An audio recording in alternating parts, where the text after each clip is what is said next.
Estamos entrando na semana do Grande Prêmio de São Paulo, todo mundo vindo para a festa na nossa casa. E que casa? O Autódromo de Interlagos, que recebe a Fórmula 1 desde 1990 com uma falha em 2020 por causa da pandemia, é um palco sensacional e sempre dá boas corridas. Mas o básico é que isso aconteça, porque ao longo dos anos tivemos corridas espetaculares no autódromo, que tem o nome oficial de José Carlos Patti. Então, como parte da nossa programação especial na Semana da Corrida aqui no Brasil, é claro que vamos falar de 10 inesquecíveis edições do Grande Prêmio do Brasil, quando era do Brasil, do Grande Prêmio de São Paulo, agora que é de São Paulo.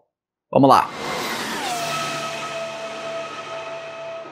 Mas antes, esse vídeo é patrocinado pela IBM, que fez uma parceria com a escuderia Ferrari e HP para reinventar um app projetado para engajar milhões de fãs ao redor do mundo, combinando tecnologias de dados e IA da IBM com a abundância de dados atuais e históricos da Ferrari. E a Ferrari tem uma história imensa. O aplicativo oferece conteúdos exclusivos e insights sobre as corridas, a equipe e a lendária história da escuderia Ferrari. Já já a gente fala mais sobre a IBM e essa parceria.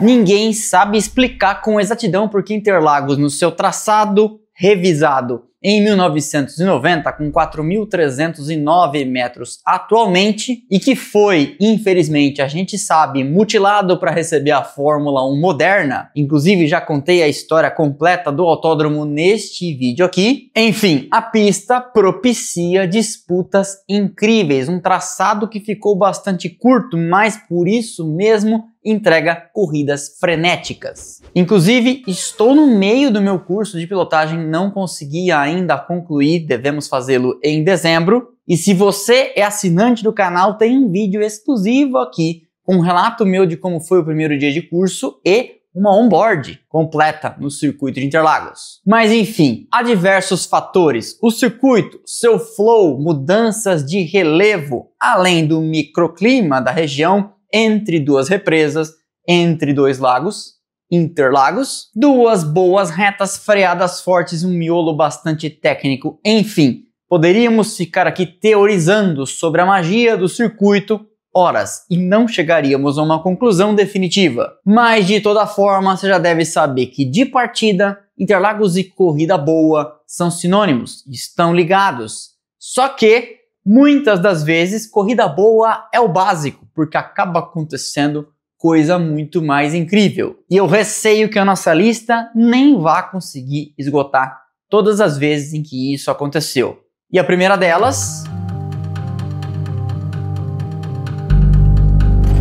Interlagos e a corrida no Brasil não dependem do fator clima para que algo espetacular aconteça. Que o diga, um dos momentos culminantes da temporada de 2021. Uma disputa espetacular do heptacampeão pela Mercedes Lewis Hamilton, à época correndo com a estrela de 3 pontas, e Max Verstappen de Red Bull, na ocasião ainda não tendo levado nenhum dos hoje 4 títulos. Ele estava na luta e venceria seu primeiro. Mas mesmo sem a ajuda de São Pedro, foi um final de semana tumultuado. A rivalidade entre as duas equipes e os dois pilotos estava em ponto de ebulição, talvez até de explosão. Lewis Hamilton de Mercedes tinha sido desclassificado da classificação, perdido seu resultado e, portanto, largaria do fundo na corrida sprint, que à época formava o grid da corrida longa. Hoje isso é diferente, a sprint quali forma o grid da sprint, o quali da corrida forma o grid da corrida. Mas na época não era assim. Você classificava para a sprint e o grid da sprint formava o da corrida. Pois bem, uma das asas traseiras da Mercedes tinha uma inconformidade por uma folga na montagem e aí ela dilatava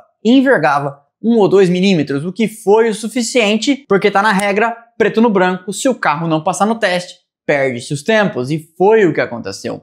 Hamilton com isso largaria na sprint do fundo. Vendo que esse seria o caso e num fim de ano optando então por trocar o motor, já que partiria do fundo, Hamilton faria uma corrida na sprint e no Grande Prêmio de recuperação. Com um motor novinho em folha, então a Mercedes deu a Hamilton cavalos a mais de potência, já que o motor teria que durar menos. e ele escalou do fundo do grid na sprint para a 5ª posição na bandeirada, portanto fazendo 15 e 14 ultrapassagens no intervalo de 1/3 do Grande Prêmio, 24, 23 voltas. E no domingo, então, atrás na tabela de pontos, Hamilton precisava da vitória para manter sua chance de campeonato viva, e foi o que aconteceu. E as disputas por posição contra as Red Bulls de Sérgio Pérez e depois de Max Verstappen foram espetaculares. Duelos de tirar o fôlego no limite e também fora dele, da pista. E como se não bastasse, no final, depois da bandeirada, Lewis Hamilton parou e pegou uma bandeira do Brasil num gesto que tocou a muitos e incomodou aquela meia dúzia, sabe como é que é?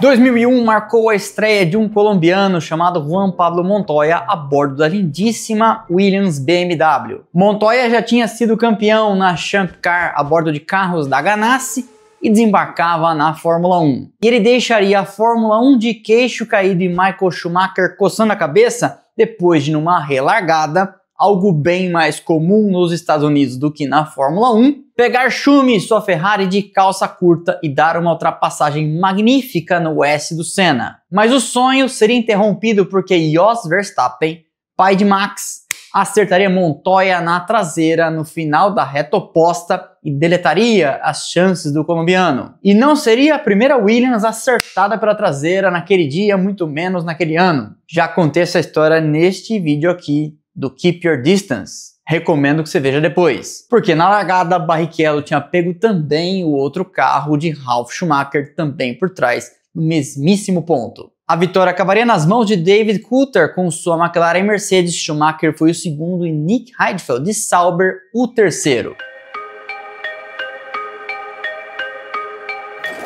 Ayrton Senna já tinha vencido no Brasil em 1991, encerrando um jejum com diversas tentativas que haviam batido na trave. Só que em 93, contornos épicos, como uma chuva absurda, um carro que não era o melhor e uma invasão de pista apoteótica, coroariam aquele triunfo que teve, este sim, uma intervenção divina. São Pedro e a chuva.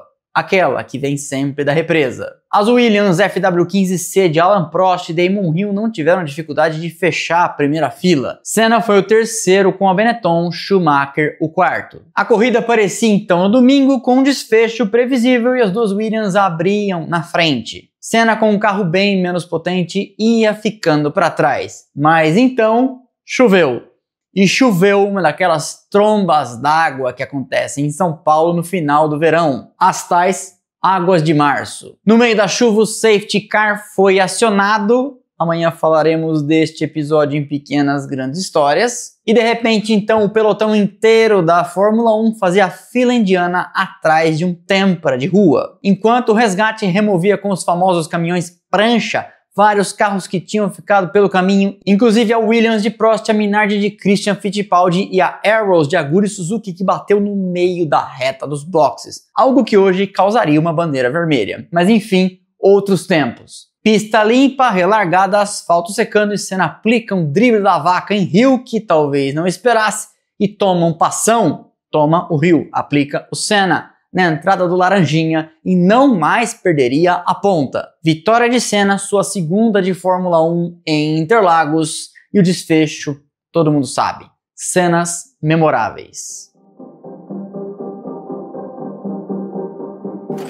Depois do que aconteceu em Interlagos 2003, calma que a gente já fala dessa corrida, o Grande Prêmio do Brasil mudou do começo para o final do calendário da Fórmula 1, inclusive várias vezes encerrando a temporada. Mas isso não foi um antídoto contra a água. E o Grande Prêmio do Brasil de 2016 foi mais uma edição da Fórmula 1 por aqui, marcada por chuva torrencial. Não subestime quando eu estou dizendo torrencial. Duas bandeiras vermelhas, bastante tempo de interrupção, acidentes, batido no meio da reta dos boxes com Raikkonen numa posição perigosíssima e um jovem fazendo sua primeira temporada de Red Bull, recém-promovido inclusive da Toro Rosso. Max Verstappen mostraria ali suas credenciais, indicando que sim, era um exímio, como é até hoje, piloto em pista molhada. Com a bonus track de uma recuperação quase acertando o guardrail, e um pit stop que o tirou da disputa e fez com que ele tivesse que vir recuperando o terreno, passando todo mundo, não vencendo,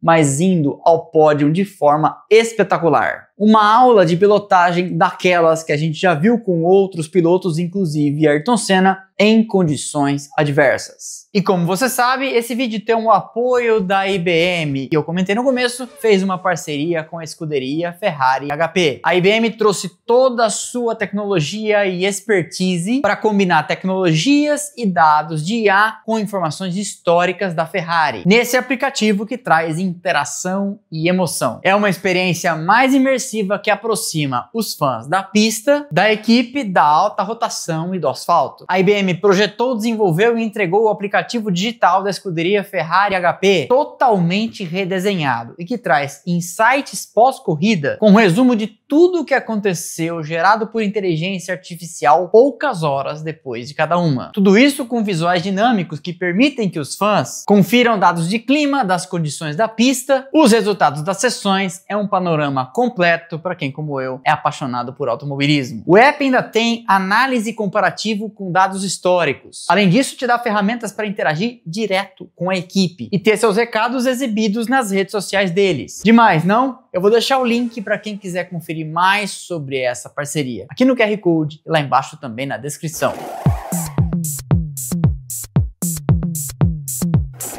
Nem só de chuva, grandes disputas na pista e corridas espetaculares vive a corrida em Interlagos, porque no Grande Prêmio do Brasil de 1995, primeira passagem da categoria por aqui depois da morte de Ayrton Senna em Imola no ano anterior, a corrida foi marcada por uma grande controvérsia envolvendo os dois primeiros colocados, Michael Schumacher de Benetton Renault, David Coulthard com a Williams de mesmo motor. Primeiro e segundo, ambos foram desclassificados horas depois da corrida. A razão? Problemas com a amostra de combustível fornecida pela petroleira francesa Elf. Quem herdou a vitória com isso foi Gerhard Berger, mas não por muito tempo. As duas equipes apelaram e a FIA restituiu o resultado da corrida, fazendo um daqueles encaixes que de vez em quando a federação tem que fazer. Devolveu a pontuação e a vitória para Schumacher e o segundo lugar para Coulthard, mas não os pontos de construtores para Benetton e para Williams. Uma decisão que gerou duras críticas e muita polêmica e que não seria a primeira vez em Interlagos que teríamos um pódio com um resultado que depois não foi e acabaria sendo. Enfim,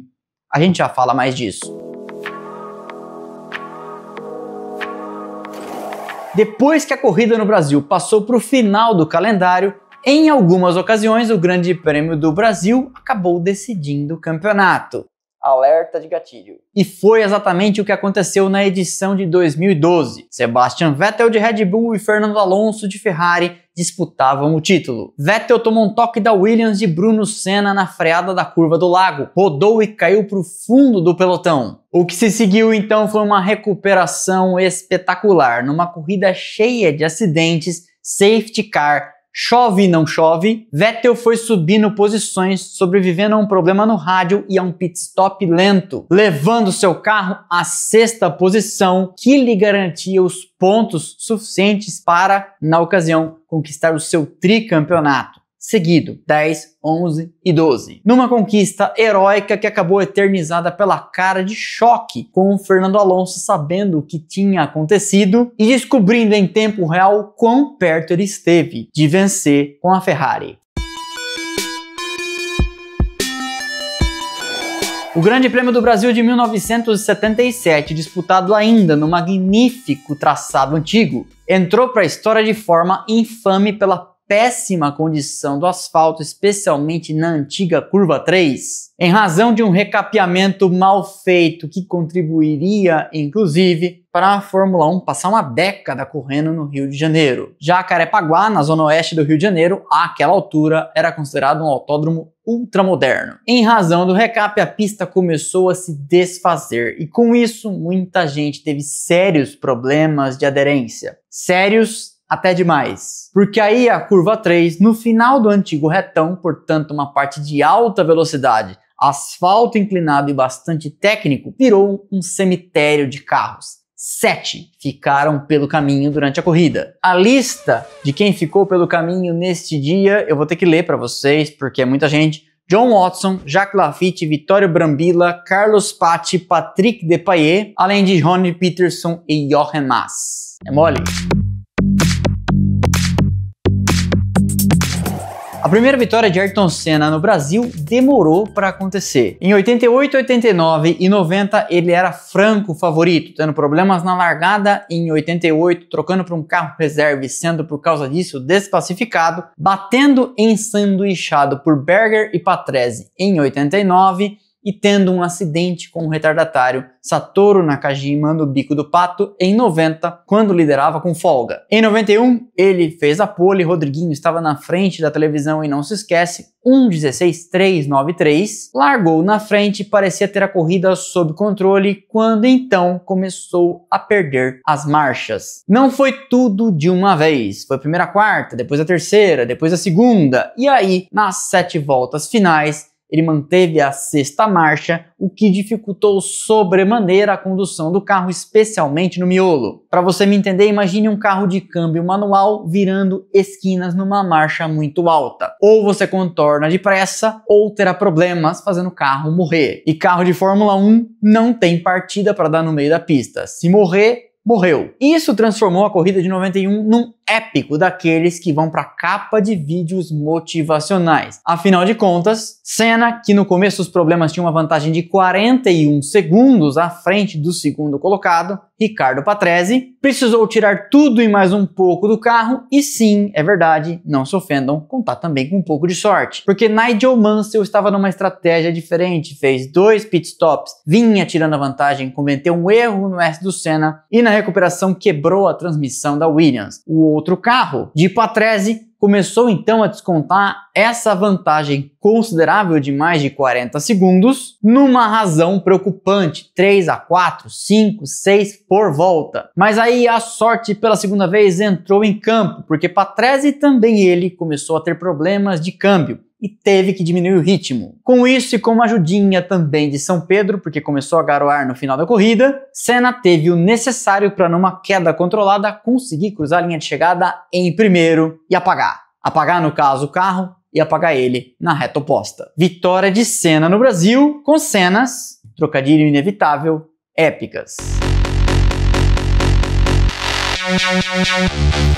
Já avisei do alerta de gatilho. O Grande Prêmio do Brasil de 2008 foi possivelmente a mais dramática decisão de campeonato da história da Fórmula 1, superando até Abu Dhabi 2021. Durante 38 segundos, Felipe Massa foi campeão mundial de Ferrari. Felipe Massa, correndo de vermelho, Lewis Hamilton com o prata da McLaren e Mercedes, vinham duelando o ano inteiro, trocando vantagem. Uma hora era uma equipe que estava melhor, em outra hora a adversária. Os dois tiveram excelentes atuações, os dois também cometeram erros infantis. E chegando no Brasil, a vantagem era de Hamilton com a McLaren e Mercedes. Massa precisaria vencer e Hamilton ser menos do que 5º colocado, 6º, portanto, para que o brasileiro conquistasse o campeonato. Uma combinação que não era simples. Felipe fez sua parte, pole position, largou na frente e foi embora. Hamilton tentava fazer uma corrida segura, longe de riscos, mas aí a chuva,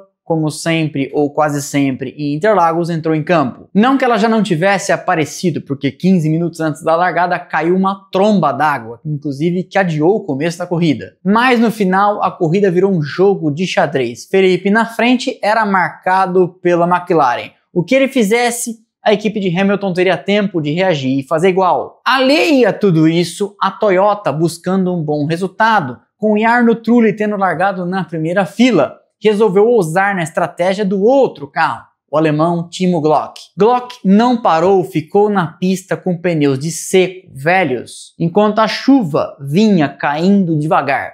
E a expectativa da Toyota é que eles tivessem o mínimo de ritmo necessário para dar o olé em todo mundo e fazer bons pontos. Com isso e uma ultrapassagem de Sebastian Vettel sobre Hamilton, de repente Massa tinha nas mãos o resultado necessário. Estava liderando e Hamilton não fazendo os pontos de que precisava. O brasileiro cruzou a linha de chegada na primeira posição e naquele momento o resultado vigente lhe dava o título. Ele era primeiro, Hamilton era sexto. Não parecia ter jeito de Hamilton retomar a posição de Vettel e sua Toro Rosso. Mas o que ninguém contava é que para os pneus velhos de seco da Toyota, a água que caiu nas duas últimas voltas seria um pouquinho, bem pouquinho, demais. E aí o mundo inteiro viu então, depois do mergulho, chegando na junção, Hamilton alcançar uma Toyota que se arrastava naquela que era a última curva efetiva, porque depois era pé cravado, morro acima para a linha de chegada. Hamilton passou, ganhou a posição de Glock, cruzou a linha de chegada, fazendo exatamente os pontos que precisava, a despeito do primeiro lugar de Felipe, para vencer o campeonato. Muita gente classifica o Grande Prêmio do Brasil de 2003 como a prova mais caótica da história da Fórmula 1. E quem acha isso não pode ser chamado de maluco. Ainda que você discorde, esse é um excelente caso. Sob chuva torrencial, a corrida teve de tudo. Safety car, múltiplos acidentes na curva do sol que ficou parecendo um pátio de seguradora. Rubens Barrichello andando mais do que Schumacher e quando parecia certo que venceria, tendo uma pane seca. E vai parando ali. Problema. E tem problema e vai abandonar a prova. Mas não parou por aí, porque tivemos uma batida fortíssima, bandeira vermelha, interrupção, piloto machucado e ausente do pódio e o vencedor que não era o vencedor e teve que devolver o troféu. Aconteceu absolutamente de tudo. E eu já comentei dessa corrida no vídeo só de provas malucas. Nesse dia, para você ter uma ideia, nenhum dos 3 lugares do pódio foi ocupado pelo piloto correto, porque Raikkonen, declarado vencedor, teria a vitória caçada. Fisichella, o segundo, seria o primeiro e o terceiro, Alonso, já estava no centro médico a caminho do hospital em razão de uma batida fortíssima de que ele foi ocupado, ignorando bandeiras amarelas duplas. Um caos para ninguém botar defeito que teve como cereja do bolo o carro do vencedor pegando fogo em pleno parque fechado. Mas a gente poderia continuar aqui por horas, é só lembrar que o Grande Prêmio de São Paulo do ano passado, 2024, teve novamente de tudo. Drama de Lando Norris, vitória espetacular de Max Verstappen, as duas Alpines num pódio duplo com Ocon e Gasly, Franco Colapinto batendo 2 vezes com força. Enfim, Interlagos nunca decepciona. E vamos nessa semana para mais uma edição da corrida. O que teremos desta vez? Outro show de Verstappen? Pódio com brasileiro? Batidas? Chuva? Ou tudo ao mesmo tempo? Agora não. Domingo que vem. Comente aqui embaixo, a caixa de comentários, você já sabe, é de vocês. Esse foi mais um episódio do Splash and Go. Eu espero que vocês tenham gostado. Deixa o like, que é de graça, não custa nada e o trabalho é ridículo. Quebra essa pra mim, quebra essa pra nós. Porque likes, comentários e hypadas pra nós que temos um engajamento fortíssimo são o conteúdo do crescimento contínuo do canal. Eu peço isso aqui, não é pra te amolar. Palavra de escoteiro. É que esta é a moeda de troca pro algoritmo entender que pode seguir entregando a gente internet afora. Nós que temos a maior e melhor audiência de Fórmula 1 do Brasil. Portanto, chaveco feito, quebra essa pra mim, quebra essa pra nós. Dá pra fazer inclusive pela televisão. 2 toques pra cima no controle e aperta OK, você chega no like. Pra não perder nada do que fazemos por aqui, temos nossos canais de notificação, Instagram, Twitter, Telegram, onde você entra, link aqui embaixo na descrição e passa a receber o recadinho automático assim que eu publico cada um dos conteúdos. Conteúdos que saem também ininterruptamente nas nossas redes sociais. Então passando aqui embaixo os arrobas, Instagram, Twitter, Threads e TikTok. Link lá embaixo, você já sabe, na descrição. Então é isso, vejo vocês em Interlagos, valeu e aquele abraço.